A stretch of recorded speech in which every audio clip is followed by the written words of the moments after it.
Good day, Ma. Yeah, how are you doing this? I'm fine. I welcome you especially to this interview and interactive session. Thank you for honoring this interview. Ma, most of the people that will be watching this may or may not know you. Please, can we get to know you before we go into the questions? Okay, my name is Agathachristie Irabor. I am an architect by profession. I'm the CEO and founder of an architectural practice, Bise Planning and Developers. Also a wife and a mother of 4. Okay. I don't know if getting to know if where you schooled and all that, if they are part of it too. Okay, yeah. I'm a graduate of the University of Jos, Plateau State, Nigeria. I got my BSc and MSc from the institution. Okay. And that was over 20 years ago. Currently, I'm the chair of practice of the Nigerian Institute of Architects here in the FCT. I'm also a member of the admissions committee of the Nigerian Institute of Architects. Also a member of the international committee of the Nigerian Institute of Architects. Yeah. I'm the immediate past secretary of the Female Architects of Nigeria.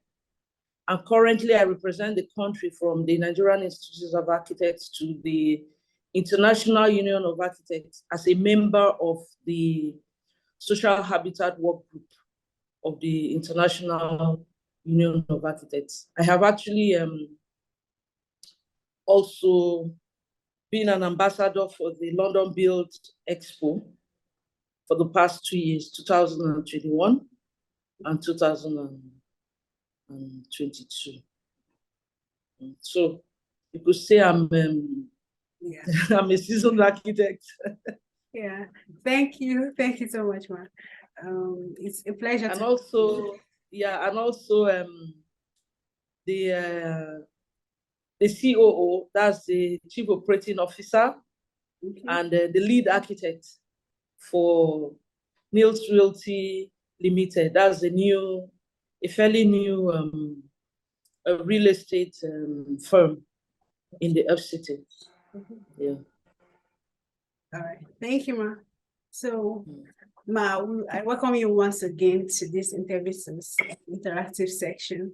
So, to get into the questions proper, the first question is, are there things you wish you knew before or after studying architecture? If yes, what are they? And what would you have done better with the knowledge you have now if you were to begin an undergraduate course in architecture? Yeah, to begin with, I would have preferred to add to my basic knowledge of fine arts. I was actually a fine art student, Okay. And when I was in secondary school, and I did quite well. And it was because of my love for drawing and all of that that I gyrated towards the profession. Otherwise, if I'd followed my parents' footsteps, I'd probably be a doctor by now. But because of my interest in drawing and all of that, I sort of, at the sadness of my parents, I had to move into this profession. So in essence, I would have loved to have a background in technical drawing. I never did.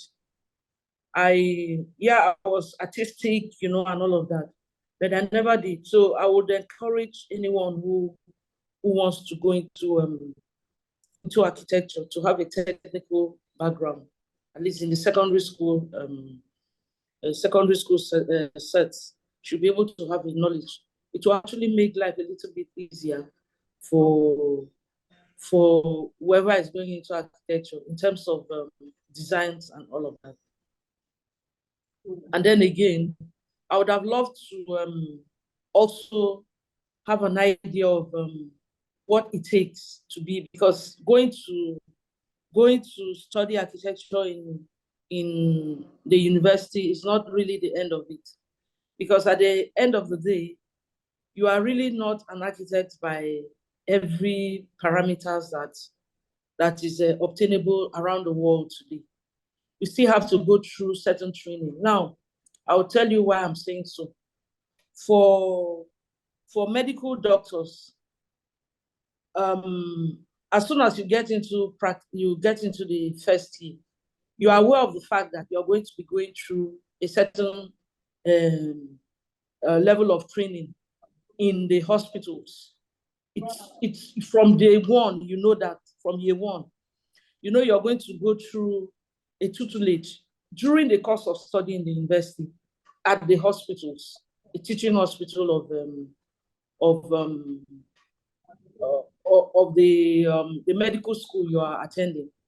And right after that, you also know that before you become a full-fledged doctor, you're going to go through another tutelage of the residents. What do they call it now? In the medical field, there's something they call it. You go through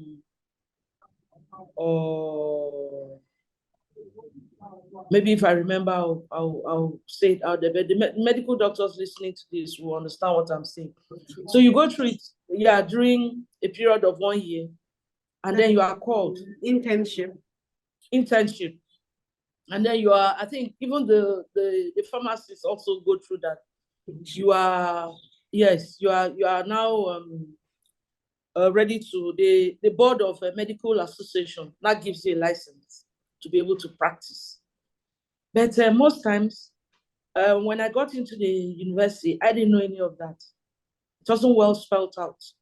That I knew as I was going into my 200 levels that I'll go through a period of IT session for my year 2 and year 3. But I wasn't aware of the fact that tutelage and all of that was extremely necessary. For architecture, you have a tutelage of 2 years post-graduation. That's after your master's. Yes. You have a period of 2 years post tutelage before you now go in for exams. And then you now qualify to become an architect that is recognized around the world. So to say, you're coming in with your coming in from Nigeria as a practicing architect in Nigeria. All you have to do, probably if you go out of the shores of Nigeria, is to do 1 or 2 other exams within the country you are deciding to practice in. So in essence, technical drawing is key. I would have done technical drawing if I knew better. I would have loved to have an understanding of the facts of all the qualifications, the stretch of qualifications that one needs to go through before you are termed a full-fledged architect. Because as it is, most times people are all around who are graduates of architecture go out into the field and people call them architects. But when the chips are down, you can't be brought in to stand in for anything that has to do with the profession. You are just a graduate of architecture. And students of architecture should know this so that they'll engage and get their full, plan their lives to be able to make the best out of the profession that they have gone into. Thank you, Ma. The next question is, with your experience in academics and in the field, what personal development tips or life hacks will you give to younger architects? Also, what opportunities in architecture do you think upcoming or younger architects should explore to become great professionals? Okay, yeah. My experience in you mentioned academics. My experience in I'm not an academician. I always try to put that out there. I'm not an academician, and I have since after graduation, I've strictly been into private practice. I've never taught architecture in any school of architecture, so I can't be termed as having experience in the academics. But I can very well tell you that I'm experienced in raising architects in the field. You know, people, architects who come out, and then graduate architects who come out and want to go into full-time practice. That I can tell you that. So I think I've answered a bit of that question in the last area question you asked.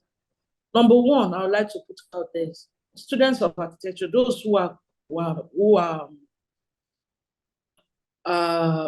making right about now, making up their minds to go into architecture, should, as a matter of principle, have something like geography in their subjects that they'll be taking, technical drawing as well as fine art if you are good in that, physics of course, and I'm talking about the technical aspect. Mathematics definitely has to be there, and all of that. Now, when you get into the university, do not strictly stick with the architectural field. Try and open up your vista of social life. Do not remain in the studio. Do not remain in your classrooms and just have friends just around architecture students, building students, civil engineers, and all of that, depending on how your school is. I will encourage you to make friends out of the environmental sciences, out of the natural sciences and all of that. Make as many friends as you can away from architecture, because when you go out to the wider world, those are the people who will be your clients. They are the ones who will refer you to prospective clients. So in essence, what I'm saying is you must, as students of architecture, make friends in the law, you make friends with medical doctors, you make friends with geologists, make friends with English philosophers, and all of that. Just make all of those friends. Now, when you get out into the field, no matter how tedious it is, concentrate as one who wants to practice architecture. You must concentrate and follow the rules of engagement. It means that you must find an older architect, a firm, and have the prerequisite 2 years tutelage, and try to get on with writing your exams, qualifications and examination. Now, the reason why I say this is that if you get out of school and allow that aspect of your life to lie fallow, you realize that you may waste quite a number of years that what would have come to you as someone who studied architecture would not come to you.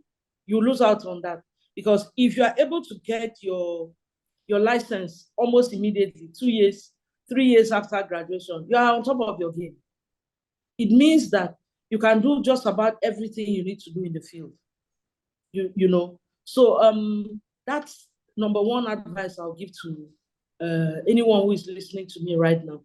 Go out there and get your qualifications. Yes, you might get big jobs here and there, people call you in and all of that. You also know that no matter how big those jobs are, you still have to work under an architect, because Nigeria architecture is regulated, and all the drawings you are going to have around your architectural drawings are also regulated. It means that as an architect who is not registered, you must get a registered architect who will go through your drawings and seal your drawings, who will also get other professionals, structural engineers, civil engineers, as the case may be, M&Es and all of that, who also will have to seal for you. So it will be better for you as an architect to be on a level playing ground right from the onset of your profession. So that's another advice I'll put out there. And then also, very critical, be open to learning. I have had a robust practice life of over 20 years. But I can tell you, I'm still in the process of learning. There's nothing that is new. There's nothing that is too new or too old. You realize that different projects come in with different engagements, different turnout in terms of the human capacity, the technical capacities, and all of that, for you to be able to engage and then get your projects successfully delivered to the client. So what, in essence, I'm saying is that always be open as an architect to learn. When you are out there, even if you know certain things, be calm enough to learn more. It will help you in the final analysis. Also, I would like to say that at this stage in life, after you have left the university, try as much as possible to do as many pro bono jobs as possible, if you can. Never say, oh, I could be paid so amount for this job, and all of that. Now, let me give you an example. When I look back at, if I take a statistics of the jobs I've done so far in the history of my professional life, I can assure you that out of those, if we are scaling them in a scale of 1 to 100, about 30–40% of the jobs I've done are pro bono jobs. And not that they are jobs, minor jobs. Some of them run into hundreds of millions, but they're actually pro bono jobs. And I learned on the jobs. While giving out my professional expertise, I also learn on the job. So putting out yourself out there to, help the community you belong to, helps you to not only increase your skill base, it also helps you to just generally learn more and bringing a lot of experience to your person as an architect. Thank you, Ma. Thank you for doing justice to that. Then, are there things you wish the school system or the educational system in architecture should do differently and right? Come again.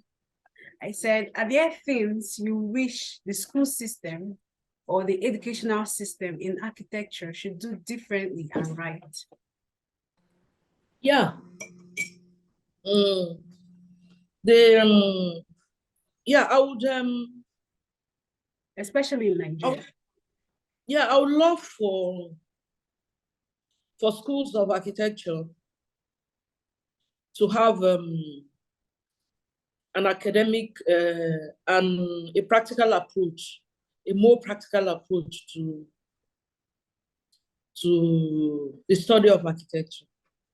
Because, to be candid with you, architecture is a practical thing. When once you step out of the four walls of the institution and you're out in the field, there's no paperwork about it. It's either you know or you don't. And if you don't, definitely you have to open yourself completely wide to learning. So in essence, what I'm saying is, it would be nice to have more of, not necessarily academicians handling architecture. Once in a while in any school environment, get in real-time architects, professionals who are on the ground, to come and get into the classrooms and teach students what exactly is obtainable in the field. It will make life a little bit better for the graduates of architecture, when they go into the field. Because, truth be told, if you receive everything you're receiving in the classroom is academics, and we know that it's what you'll be doing in the field is practical. It takes you more time to be able to learn and then fitting into the system. Reason why you see that most times architects are bullied into agreeing to certain things because they are really not aware, especially for the young ones. And that's what I keep telling my proteges, that whatever you know, you need to know it very well. And when you are handling a project, or you are in charge of a project, or you are somewhere in the field in the project, it should be your best you're giving in. And you should know what you are about so that you will not be bullied around the site. You will not be bullied around any project, whether it's in writing reports or in instructing on areas of tendering, and all of that, or you are in the site generally, you should be able to have some level of practical knowledge, So, and the best way of getting the practical knowledge is to begin to get that in the school systems. Now, if you go to other climes of the world, you realize that the practical students, like architects, engineers, and all of that, do most of the works within the school environment. They create things, they do things that are actually beneficial to the school environment. We can actually start that. Now, we talk about so many things are not working even in the university system. What stops us from with the inputs of students of architecture? Some of the things that are needed that architects can actually provide. Put it out there for students of architecture to come out with. Maybe in pockets of groups. Like you put them in groups of 5, 10. Let them have a think tank and produce some of these ideas that can actually benefit their school system. So I would love to see that in the school environment. Let's be more practical than, if you like, academics. Academics is important. You need to know all of this. But if students of architecture are more practical in their approach, it will help them better even when they get out into the field. Okay. Thank you. Then a chapter in my book is on bridging the gap between design in school and in industry. How best can this gap be bridged? When you come out from school, you hear this, it's totally different from what is outside and all that. So what do you think, or how do you think this gap should be bridged? Okay, how long have you been away from school? Just a year. A year. So you are very fresh from the school system, right? Yes. Can you be more practical about this question? Ask me in depth what you really feel you want to know about that, about the question you just asked. He said, can I be more? Can you be more practical? Can you give me an instance of, so that I can throw more light to it? Now, you talked about bridging of the gap between design school and the industry. Yeah. You have been out of school for like a year. Yeah. Okay. And I know that you are somewhere working. What have you noticed that is different? Okay. From what I noticed that is different is, let me say, in school, when you're being taught professional practice, it's more like you're learning the theoretical aspect of it.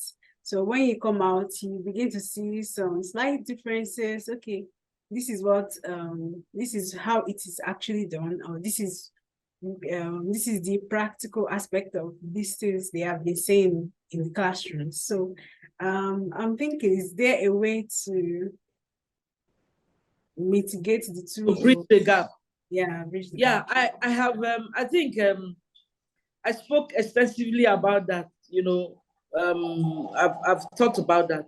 Yeah, it can be bridged by bringing in practical the practicalities of the practice of architecture to the students. Yeah. And reason I said that, I would love to see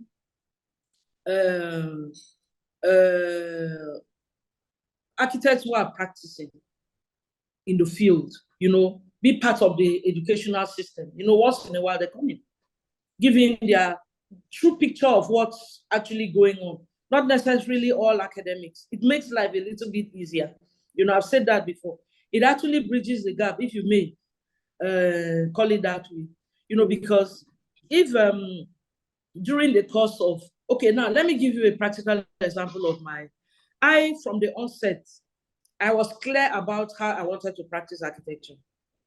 You know, so right from the onset. So when I was having the prerequisite 1 year, 3 months to 6 months IT, yes, IT. While my colleagues and my friends, you know, and all of that were in the studio, because when I was writing a training to be an architect, we used to have studios in architectural firms, you know, big studios where you have all sorts of draftsmen, architects, junior architects, you know, and all of that, working on drawings on their drawing tables. And I never wanted to be on the drawing table because I felt I had enough of drawing in school. I wanted to know the practical aspect because I knew right from the onset that I wanted to be someone in the field. I wanted my practice as an architect to be in construction. So I always insisted in my 200 levels, I served with Shelter Associate in Ojuolobon Close in Victoria Island. And while I was there weren't any real jobs. Most of their live jobs were in the West African sub-region. So of course I couldn't go. And I kept insisting that I would like to go to site. I would like to go to site. I would like to go to site. And one of the architects that introduced me to a civil engineer who had series of projects. And the time I was with them, I went all throughout. I never really stayed in the studio to do any drawings. So I was going out to you know, generally see what they were doing. AAA Associates, if I remember correctly. That's why I worked with them. Engineer Akin Toye or so. I think he became a commissioner of works in Ogun State or so at one time in his life or so. You know, and I can't really remember it's Akintola or something. You know, so I did all of that with them. And then in my 300 levels, going on to 400 levels, I worked with that work group. That work group, luckily for me, at that period where we were working on a community center, the community center that here in Abuja. I put in my pen to paper in some of those works then. Of course, we were still working with pens and drawing papers, you know, and all of that. And then a few other, I think there was an NNPC building also. Those are the major jobs that were there. But I still followed. I was mostly on the field, following my senior architects to some of the jobs. Some of the earliest experiences I had on how to put up buildings in swampy areas, you know, completely taken over by water and all of that was in 300 level. I learned it as a student. So in essence, I would like to see the best way of bridging that gap, even for you to be able to understand what practice is like. Students, even while they're in school, make sure if you're on holidays, you know, children these days, I don't know how they take it. If you're on holidays, you know, during these long strikes and all of that, get yourself engaged. Even if you are not being paid, look for an architectural site, office close to your house that you can work. Go there and work, come back. You look for a site where you can, don't necessarily ask for anything. And I can assure you that most times when you do that, even by the time you show due diligence, when you're leaving they may give you transport money or even lunch money, you know, and all of that. So it just helps you bridge that gap. So you won't be completely green when you get out of the university. When you flow into the system, you understand some basic things. But then, as a graduate of architecture, you can't very well just learn everything at once. You must, it's a gradual process. You must also learn and really know how things are done in the field. You can't take that away. Okay, thank you, ma. Then the next question is, how can one become a fully registered architect in Nigeria? And since ARCON began her APCE, will NIAPPE be eradicated, or is the profession looking for a way to mitigate the two? Okay, yes, thank you very much for that very important question. I will answer this very quickly. I will explain how one can become an architect. And the question of eradicating of the PPE and all of that, there's nothing like that. It's not going to happen because it's a constitutional thing. If ever there's going to be anything like that, that law has to actually be reviewed. So, well, I'll take the first question. Number one, for you to how can one become an architect? First and foremost, you have to go through the processes of going through an accredited school of architecture. You know that if you go to, I would advise everyone listening, parents and students alike, it's always good to look out for schools that are accredited, so you won't have the hassles of paying for what is really not your, wasn't your problem in the first place. Because there are certain schools that, just as I see, architecture is a regulated profession. So, and even the study of architecture is regulated also. There are standards that, whether it's the university or the polytechnics must follow for students who are graduating from such institutions to be eligible for any other exams that they may take beyond the four walls of the university. So, number one, a student must have 5 credits. Those credits are mathematics, English, physics. Those are 3 very compulsory. Without that, you can't even go into the School of Architecture. Even if you do, you must go back and rewrite, because when you get to the level of writing your professional exams, those are the prerequisite subjects that you must have. And without them, nothing can actually happen.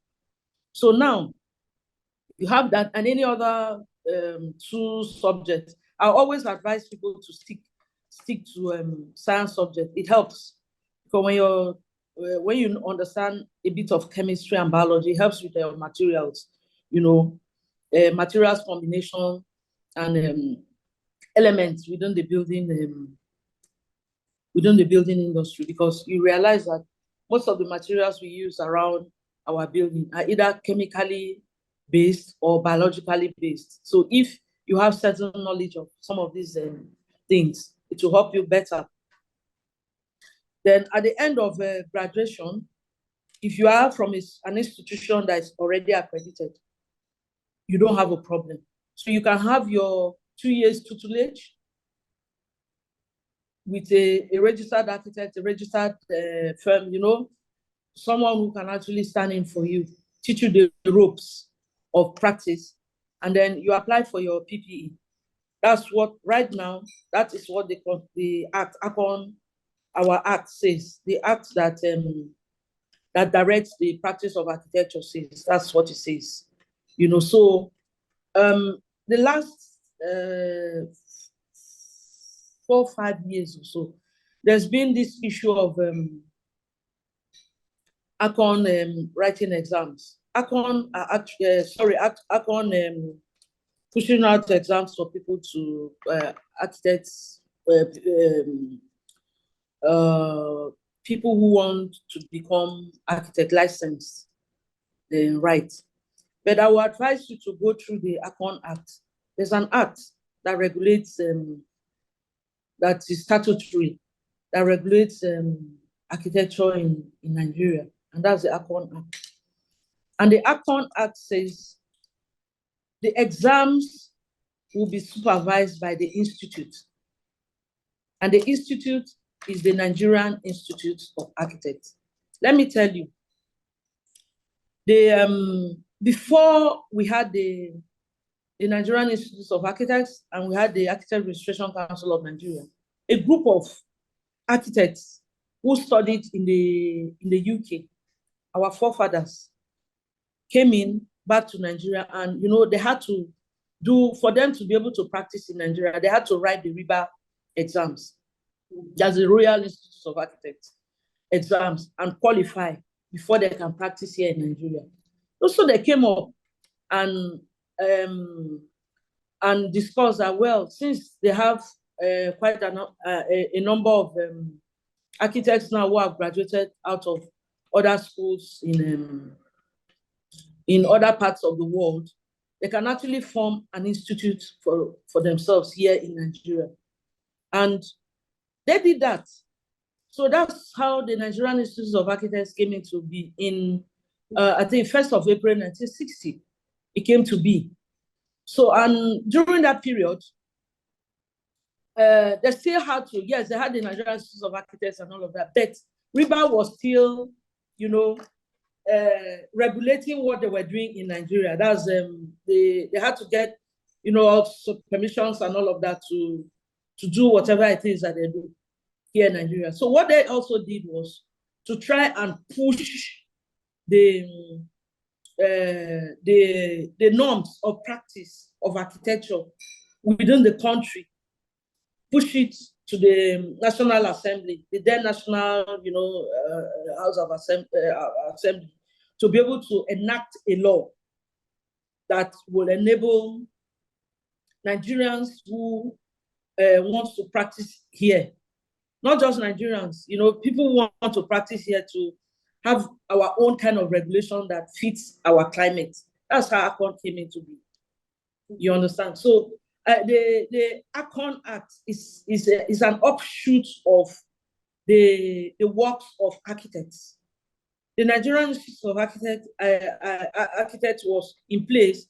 It is the members of the institute that sat down and carved the laws that makes the ARCON Act. And the Act says the exams that people would write to qualify should be organized and in conjunction with ARCON, be done by the institute, which is the Nigerian Institute of Architects. So whatever has gone wrong these 5 years we are talking about now, it's actually an aberration. Anyhow you want to look at it, it's an aberration. And by God's grace, we've had, at the last AGM held in Calabar, there was an agreement that we will maintain status quo and proper exams will be conducted both by the institute and the NIA. Now, let me tell you, when I did my exams, after my 3 years tutelage, I applied for the exams. I became an associate of the institute, and then I reapplied for the PPE exams and wrote the exams. After I wrote the exams, I had no business with ARCON. It is the NIA that sent my results and sent all my documents to ARCON. And all I had to do was go to ARCON and pay my ARCON dues and pay all the necessary things that I needed to do to get my ARCON license. And ARCON gives me my license. So now, if you look at unfortunately, I was supposed to bring this to this interview, I forgot. If you look at my initial practice license, you see the Nigerian Institute of Architects, and at the back, you see the Architect Registration Council of Nigeria. That's how it's always been, right from the inception up until a few years ago. And I know that it was, unfortunately, this happened as a result of some personal things that happened between a few people, and it escalated to this. I honestly apologize to the younger architects who have gone through this process, but hopefully, by God's grace, this is being rectified, and the exams, the right exams that should be, will soon be out there, where the institute would do the exams, and then ARCON, the council of ARCON, will now be part of the education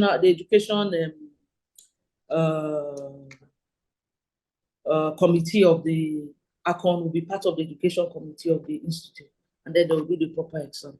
It's better and neater that way, because right now I understand that students have to students have to write the ARCON exams, do all documentations there. Then you now go back to NIA and do all of that. It wasn't that way before.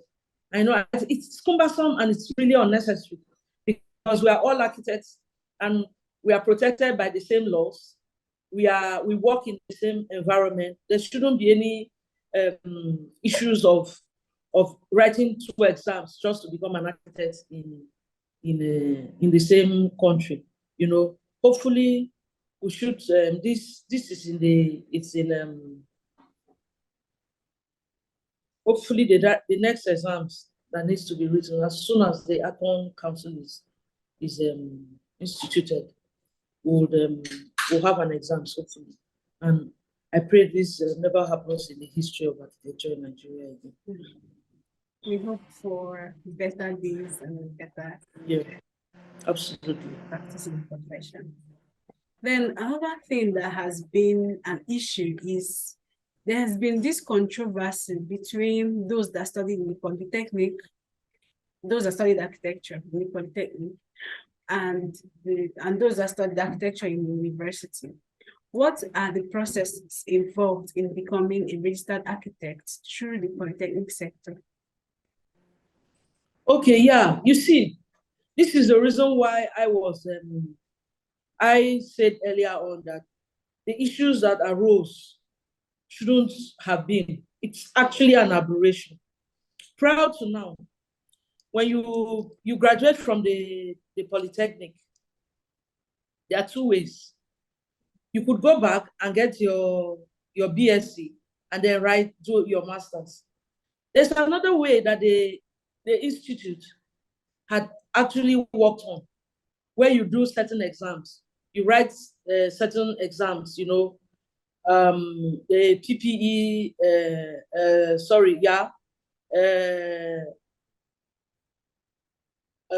1, 2, and 3. There are certain exams you write, you know, and it's all written exams, practical exams. You know, before then, you see people who are writing this exam, bringing their drawing boards and all of that, because it's a full-fledged exam that the institute had accomplished.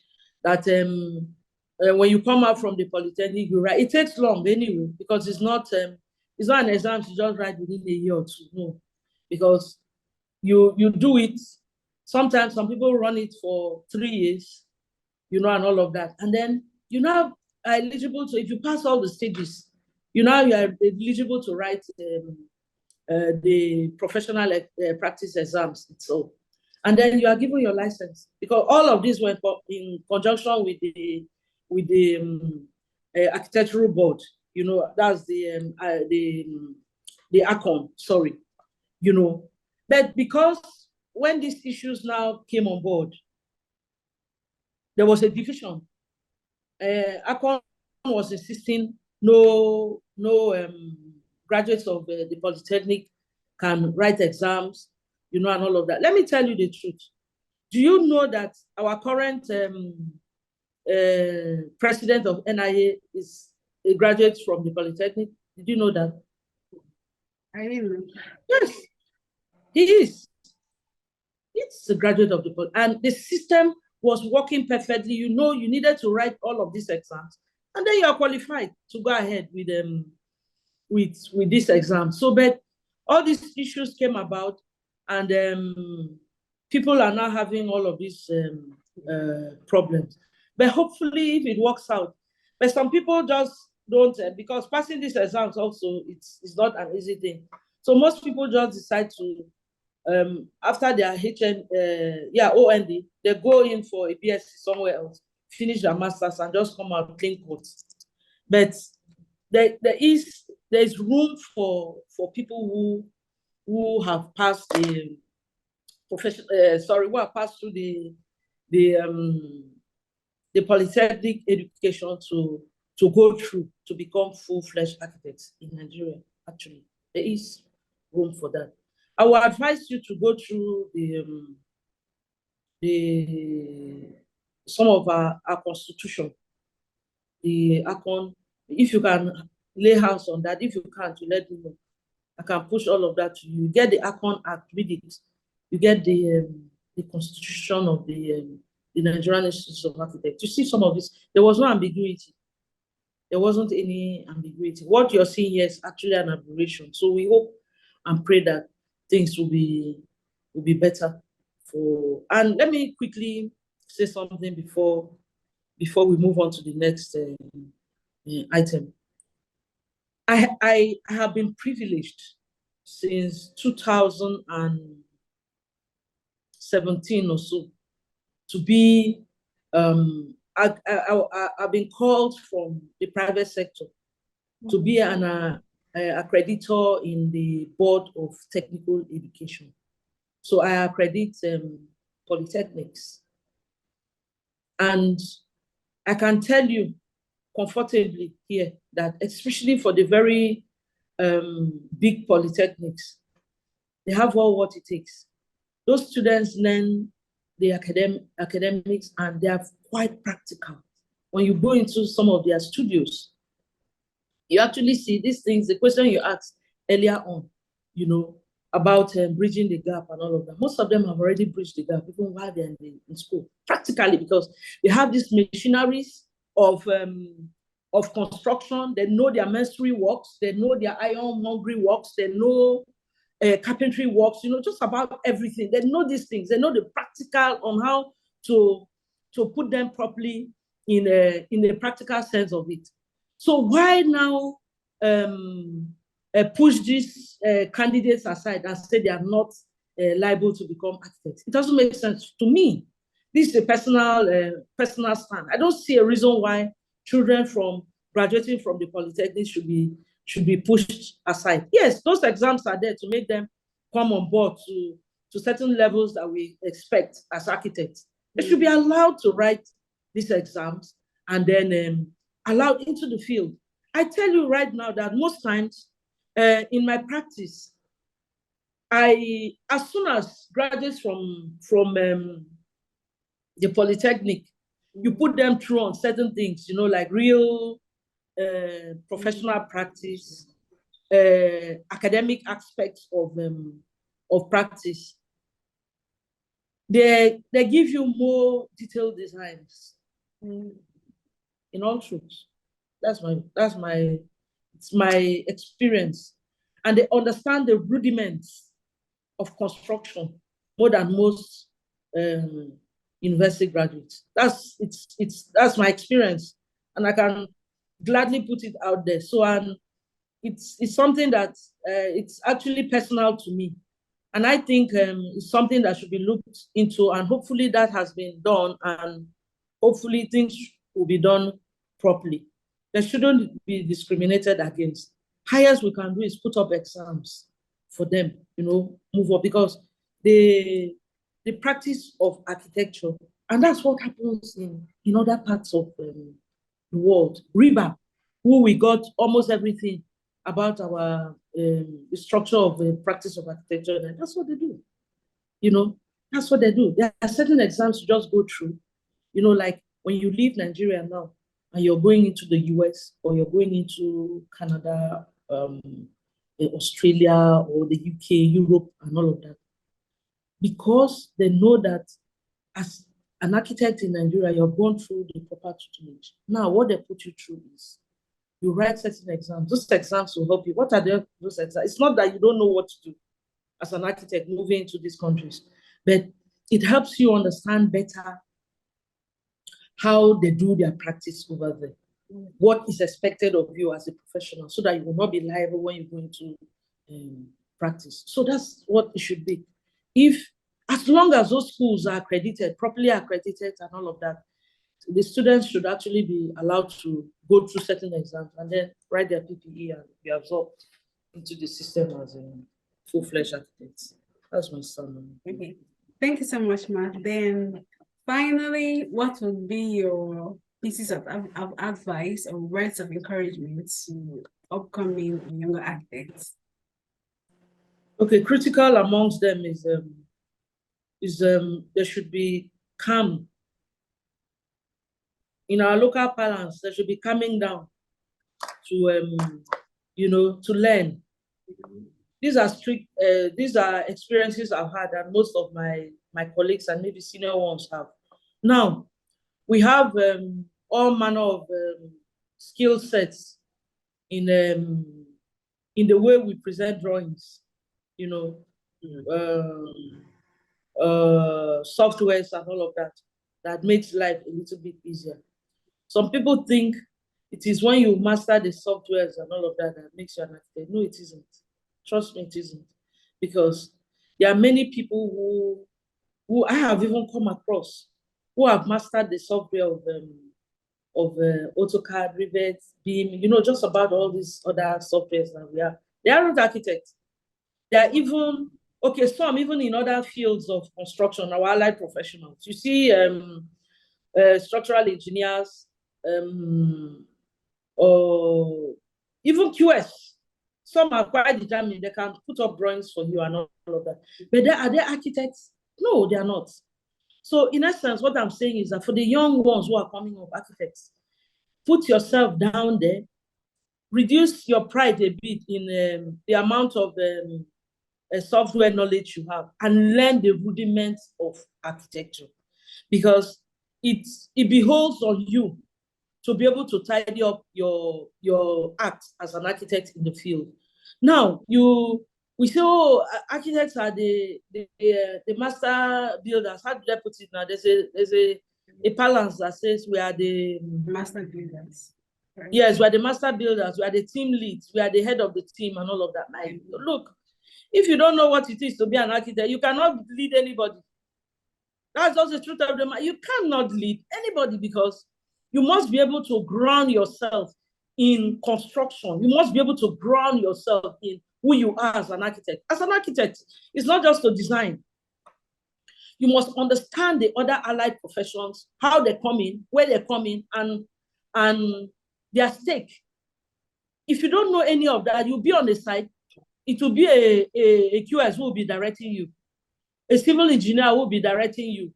A builder and all of that will be directing you. So it is important to learn who you are, know who you are as an architect. The profession has made it such a way that your designs is what drives the project. Without your designs, that project cannot stand.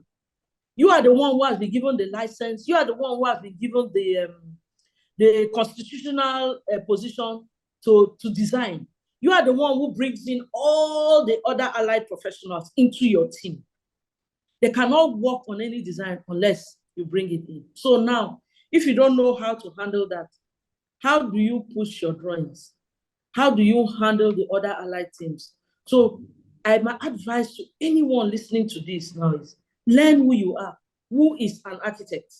Learn who you are from someone and firms who are in practice, so that when you go out there in the field, you don't need to talk too much. When once you say this, that's what should be. And it's not when you say things, somebody will come and contradict, and you are not sure, and your words will not stand. Nobody will respect you anywhere in the field. That's my advice. Thank you so much, Ma. I'm sincerely grateful. Thank you for honoring this interview section, and thank you for doing justice to all the questions. Yeah, thank you. You're welcome. You're welcome. I wish you all the best Thank in you so your much. endeavors. Yes. Thank you. I'm sure that Enjoy the rest anyone of that your day. listens to this would learn a few I things. hope so. Yeah. I Thank hope you. so. I hope so. Yeah.